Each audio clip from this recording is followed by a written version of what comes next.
Bonjour tout le monde. Cette séance, mes élèves, je vais vous parler du rôle des phagocytes. Je vais commencer d'abord par vous dire ce que c'est qu'un phagocyte. Hématologiquement parlant, sur votre feuille de cours d'ailleurs, et vous avez le document devant vos yeux. Donc, de point de vue hématologique, les globules blancs ou leucocytes sont de deux types. Je parle de globules blancs parce que ce sont des globules, les seules cellules immunitaires, parce qu'on parle en termes d'immunité. Donc, ils sont de deux types, ces globules blancs. Vous avez les polynucléaires, et le mot explique tout. Ce sont donc des cellules à noyau divisé et polylobé. Ces polynucléaires vont évoluer ou en neutrophiles granulocytes, qui vont effectuer la phagocytose pendant la phase de la réponse immunitaire innée ou naturelle. Au fait, ce sont les cellules qui vont faire la phagocytose quand il y a inflammation et quand le corps est agressé par des intrus pour la première fois. Donc, on sait tous que c'est une réponse immunitaire non spécifique dirigée contre tous les types de microbes. En deuxième lignée, deuxième embranchement si vous voulez.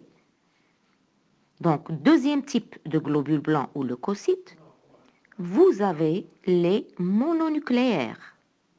Et le mot mononucléaire explique tout. Ça veut dire que le noyau est entier et non lobé. Et de ces mononucléaires vont dériver des monocytes qui sont encore une fois des cellules mononucléaires. D'accord? Ces monocytes donc vont évoluer en phagocytes. Cette fois-ci, ce sont des phagocytes de type macrophage.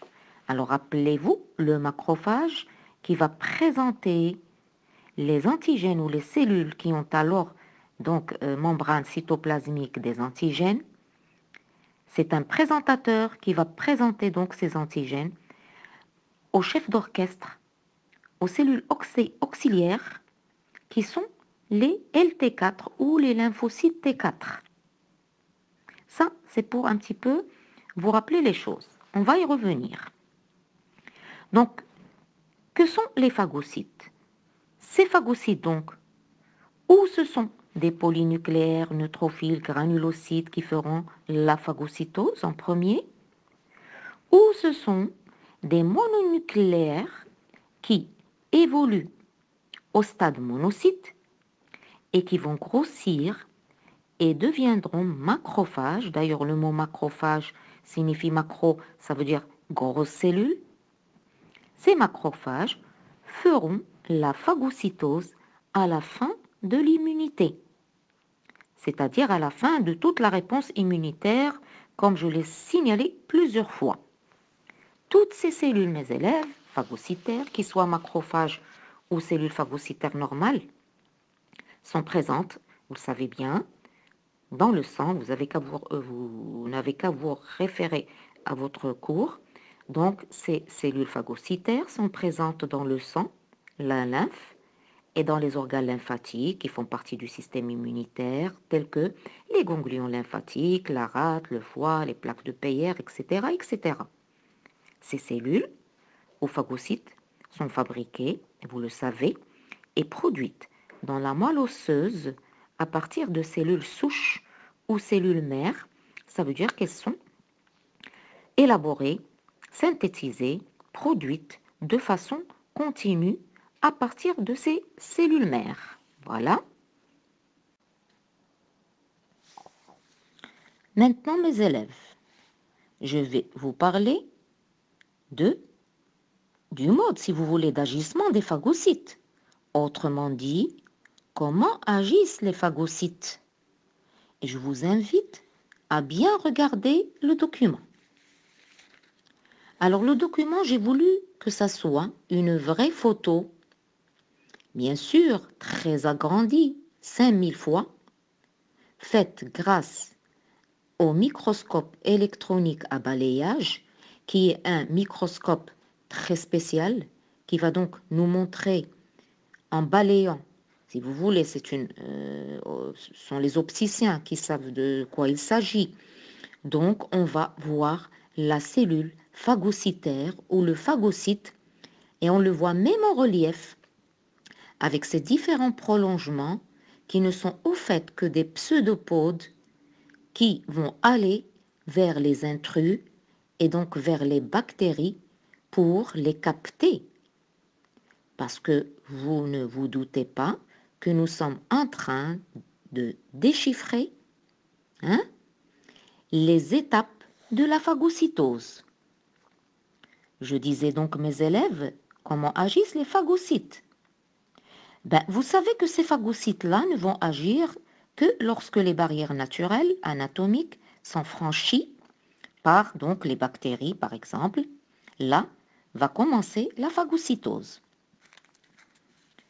Remarquez, mes élèves, que les étapes de cette phagocytose, que vous voyez très bien élucidée sur votre document, encore une fois, qui est véridique parce que c'est une vraie photo de la phagocytose. Alors, nous voyons donc les étapes de la phagocytose. L'étape 1 que vous pouvez voir est une étape d'adhésion. Au fait, le pseudopode, le faux pied, c'est comme un pied, va adhérer.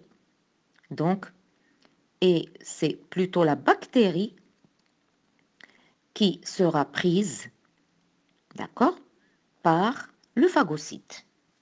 Ça, c'est la phase d'adhésion.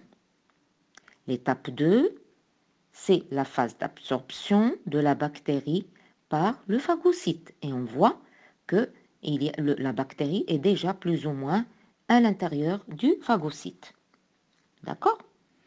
Alors l'étape 3 qui se concrétise par une digestion de la bactérie par le phagocyte.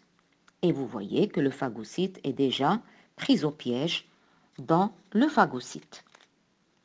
Donc je disais, mes élèves, que les étapes de la phagocytose sont bien illustrées et vous les voyez très bien, mes élèves. Alors, je parle de ces étapes parce que je suis en train de parler du mode d'action des phagocytes. Donc, premier mode d'action, c'est la phagocytose normale, c'est-à-dire grâce aux différentes étapes de la phagocytose. Cette phagocytose, on doit le dire, et intervient après un premier contact et c'est une réponse immunitaire, naturelle et inflammatoire et locale. Voilà. Je rectifie. Je disais, mes élèves, que grâce aux pseudopodes qui vont donc capter la bactérie, ce n'est pas le phagocyte qui va se retrouver dans le phagocyte, c'est plutôt la bactérie qui va se retrouver prise au piège dans le phagocyte. Ça, parce que j'ai dit le phagocyte dans le phagocyte, j'ai été un petit peu distraite. Voilà. Merci. Observez bien ce document, mes élèves. Là, je suis encore dans la thématique du rôle des phagocytes.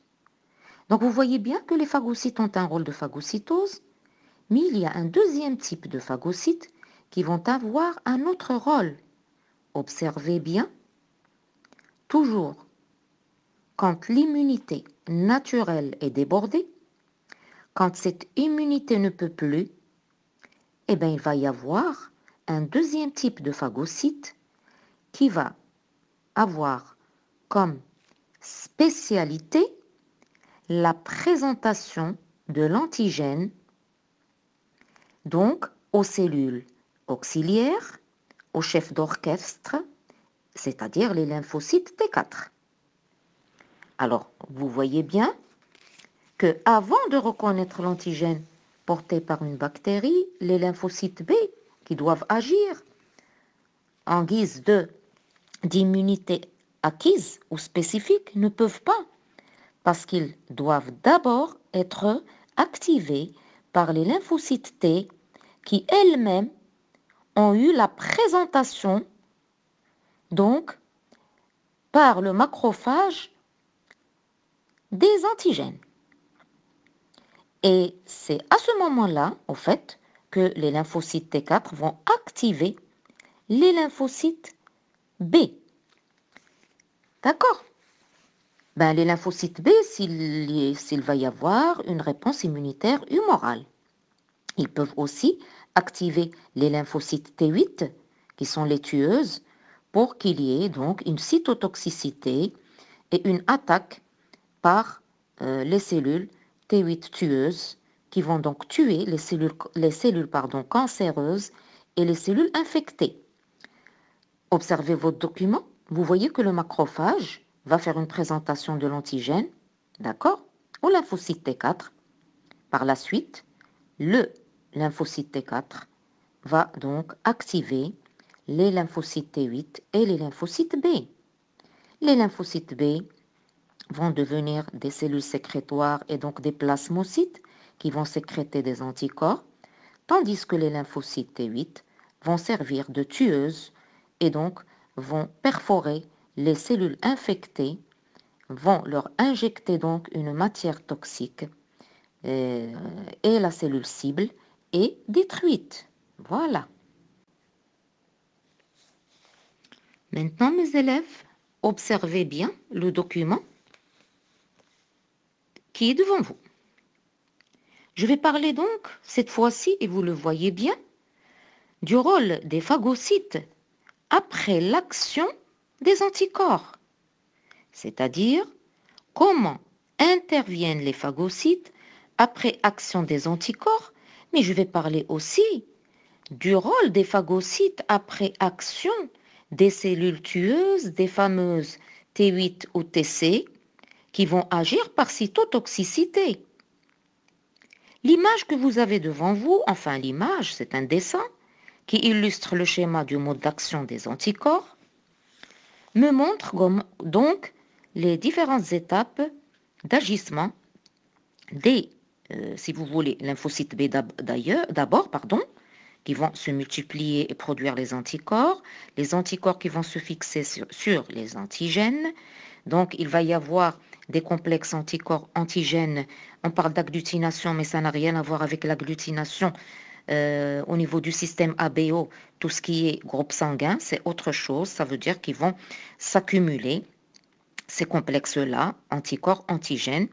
Ensuite, réagira le phagocyte et va pratiquer une phagocytose, cette fois-ci du complexe anticorps-antigène. Donc, on a parlé de la phagocytose quant à l'immunité naturelle. Et là, on parle, non, et en second lieu, on a parlé des phagocytes qui vont servir de présenteurs, de présentateurs de l'antigène aux lymphocytes, donc auxiliaires, aux lymphocytes T4. Et là, je parle d'une phagocytose et de phagocytes qui vont faire la phagocytose après la reconnaissance de l'antigène, donc par les lymphocytes B, et après action des anticorps. D'accord? Alors, si je veux récapituler à propos de ce document, je peux dire qu'après reconnaissance de l'antigène, les lymphocytes B produisent donc les anticorps spécifiques. Ces anticorps, comme vous le savez, se fixeront aux antigènes et vont les neutraliser. Ensuite, des complexes anticorps-antigènes vont se former, mais ils seront vite éliminés par les phagocytes. N'oublions pas que le but de la leçon aujourd'hui, c'est de nous rendre compte du rôle des phagocytes et donc ces phagocytes vont éliminer le reste du complexe anticorps-antigène. Sur la même continuité, mes élèves, quand maintenant je vais parler des lymphocytes T qui sont tueurs, eh bien les lymphocytes T vont se fixer aux cellules infectées, vont sécréter leur fameuse substance donc qui va perforer la membrane des cellules infectées. Ensuite, les T8, TC, les cellules tueuses, donc vont détruire les cellules infectées par cytotoxicité. Et encore une fois, les débris de la cellule détruite ou des cellules détruites seront phagocytés. Voilà. Maintenant, mes élèves, on a tous compris que le rôle des phagocytes, c'est la phagocytose, que ça soit au début d'une immunité ou même en réponse immunitaire naturelle, ou que ça soit après une première rencontre, donc un affrontement des lymphocytes avec l'intrus ou l'antigène, ou peut-être la cellule infectée. Récapitulons mes élèves. Quel est le rôle des phagocytes? Aujourd'hui, le but de la leçon, c'est le rôle des phagocytes chronologiquement, c'est-à-dire un certain ordre chronologique concernant le temps. En premier lieu, on a toujours une phagocytose pour assurer une défense immunitaire naturelle, inflammatoire, locale, avec les étapes de la phagocytose. Toujours, en deuxième lieu, je parle chronologiquement. En second lieu, il y aura une présentation de l'antigène par les macrophages présenteurs à qui? Aux cellules lymphocytes T4 auxiliaires, et ces T4 elles-mêmes vont activer les lymphocytes B pour fabriquer les anticorps, si c'est la voie humorale, les lymphocytes T quand la voie est cellulaire, et ces lymphocytes T vont devenir des lymphocytes cytotoxiques qui vont tuer donc les cellules infectées et les cellules cancéreuses. En dernier lieu, alors j'ai parlé chronologiquement de trois choses. La dernière, donc le dernier agissement, la dernière manifestation de ces phagocytes, c'est une dernière phagocytose qui va agir pour phagocyter les restes des complexes anticorps-antigènes et aussi les débris des cellules détruites par cytotoxicité quand il s'agit d'une voie cellulaire.